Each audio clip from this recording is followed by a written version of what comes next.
Ош облусунун Араван районуна караштуу номер 48-Гүлбаар орто мектебинин кыргыз тили жана адабияты мугалими Атазова Калбө Карбековнадан окутуу эне тилинде жүргүзүлгөн 5-класстар үчүн кыргыз адабиятынан онлайн сабак. Саламатсыңарбы менин сүйүктүү окуучуларым? Анда эмесе учурдагы сабагыбызды баштайбыз. Сабактын темасы Сүйүнбай Эралиев жамгыр. Ал эми бүгүнкү сабакка коюлган максат төмөнкүдөй. Билим берүүчүлүк. Окуучулар жамгырдын пайда болушу жана анын жер бетиндеги жашоо тиричиликке тийгизген таасири жөнүндө маалымат алышат. Өнүктүрүүчүлүк. Ырды окуп чыгышып, маанисин, идеясын чечмелей алышат. Жаратылыштагы табият кооздуктарын таанып билишет. Тарбия берүүчүлүк. Ырдын мазмунунун таасиринен улам, табиятты коргоп, жаратылышты сүйө билүүнү үйрөнүшөт. Келгиле балдар. Сабакка киришерден мурда чачыранды ойлорубузду топтоп, терең ой жүгүртүүгө өбөлгө түзүп алсак. Ал үчүн мен логикалык суроо берем, силер жакшылап ой жүгүрткүлө. Суроо. Быйылдан кийин алма өрүк болбойт экен. Туурабы? Бул нерсеге жамгырдын тиешеси барбы? Ойлонгула. Азаматсыңар. Мен ойлоп турам, көпчүлүгүңөр туура жообун тапты деп. Ошондой болсун. Ал эми ошол суроодо айтылат, бул нерсеге жамгырдын тиешеси барбы деп. Бул суроого мен өзүм жооп берип койсом. Жок. Быйылдан кийин алма өрүк болбой калышына жамгырдын тиешеси жок. Бирок биздин бүгүнкү сабакка жамгырдын түздөн-түз тиешеси бар. Себеби биз бул сабакта Сүйүнбай Эралиевдин жамгыр аттуу ырына токтолобуз. Анда эмесе алгач акындын өмүр таржымалынан кыскача баян кылсак. Кыргыз поэзия дүйнөсүнө салмактуу салым кошкон кыргыз эл акыны Сүйүнбай Эралиев 1921-жылы Талас облусунда жарык дүйнөгө келген. Улуу атамекендик согушка катышкан. Акындын биринчи ырлар жыйнагы 1949-жылы жарык көргөн. Ал эми 1959-жылы жарыяланган Ак мөөр поэмасы анын чыгармачылыгындагы бийиктик болуп, эл арасына атын кеңири таанытты. Сүйүнбай Эралиев лирикалык ырлардын чебери. Анын Жылдыздарга саякат, Жаңыл мырзанын керези, Ак жыттар, Кесир инсан поэмалары кыргыз адабиятынын сыймыктанар чыгармалары болуп саналат. Балдар, биз акындын жамгыр деген ырына токтолоордон алдын эң оболу жамгыр деген эмне? Ал кандайча пайда болот? Алгач мына ошону билип алсак. Жамгыр булуттан пайда болот. Негизинен булуттар дайыма кыймылда болушат. Аларды шамал айдайт. Алардагы суунун майда бөлүкчөлөрү бири-бири менен биригип, чоң тамчыларды пайда кылат. Булуттар капкара болуп калат. Кара булуттагы суунун тамчылары чоңойгон сайын оор боло баштайт.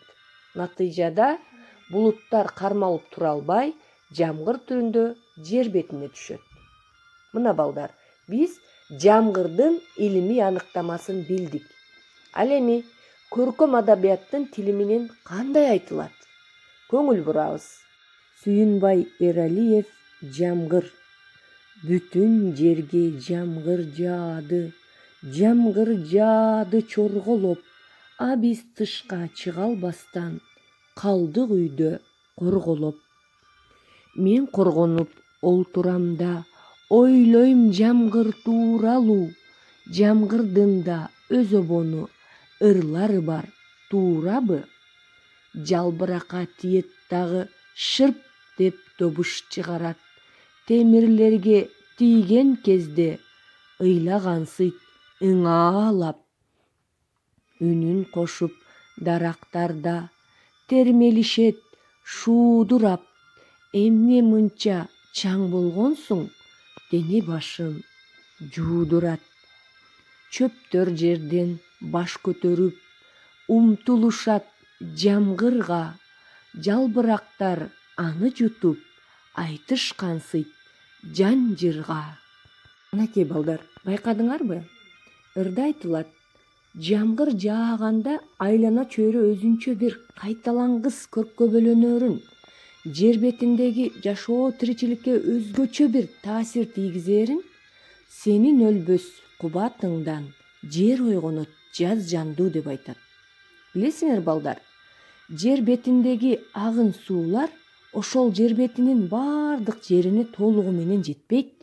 Мына ошондой жерлерге жамгырдын тийгизген таасири өтө чоң. Себеби биз адам баласына аба менен суу кандай керек болсо, жан жаныбарлар менен өсүмдүктөргө деги эле жаратылыштын ар бир бөлүгүнө ошондой керек. Ошондой эле жамгыр аябай көп жаап, жер эне суусунун кандырып, табият өзүнчө бир айтып бүткүс кооздукка, көрккө бөлөнөрүн акын ырдын ушул саптарына камтыган. Жан жаныбар жыргап турат, жакшы көрүп жамгырды, көп сагынып калган экен жер суусунун кандырды. Алаңгыча ыр-жаңырды, адыр, талаа, түздөрдөн, тоодон, таштан, ысык көлдөн, жолдон, баскан издерден, көк чөптөрдөн, дарактардан, түркүн тилдүү куштардан, ободогу булуттардан, булуңдардан, бурчтардан. Алыр жердин ыры болчу, чаңкаганын кандырган. Эми өтүнөт, тойдум, тойдум, токтогун деп жамгырдан. Жамгыр тынып тура калды, ырга тосуп кулагын. Ошол кезде кыт-кыт күлдү, тоо чаптырып булагын. Боору катып кыткылыктап, алды жакта ким күлөт? Деп булуттун арасынан күн карады күлмүңдөп. Карагылачы балдар, эмне бир кайталангыс керемет ыр саптары. Демек, жамгыр бул жаратылыштагы табигый кубулуш. Ал адам баласынын жашоосунда жана айлана чөйрөгө ажайып кооздук тартуулаган жаратылышты көрктөндүрүүдө аябай чоң роль ойноорун билдик. Бул нерсеге силердин көз карашыңар кандай? Ал үчүн төмөнкү суроолорго жооп берүү менен өз оюңарды бышыктагыла. Суроолор: жамгырдын эл үчүн, жер үчүн пайдасы кандай? Эгер жамгыр жок болсо, анда жер жүзү кандай болмок? Ырда айтылат, сенин өлбөс кубатыңдан жер ойгонот жаз жандуу деп. Муну кандай түшүнөсүңөр? Шамал менен жамгырдын байланышы барбы? Болсо кандай? Балдар, ошентип биздин сабагыбыз аяктап баратат. Андыктан мен силерге атайын жамгырдын түнкү көрүнүшүн видео үлгүсүндө тартканмын.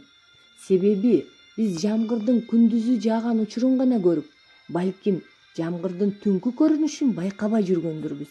Ошол себептүү мындагы видеону көрүп, темасын өзүңөр каалагандай атагыла. Мисалы, түнкү жамгыр дейсиңерби, айтор сабактын темасына байланыштырып, кыскача дил баян жазгыла.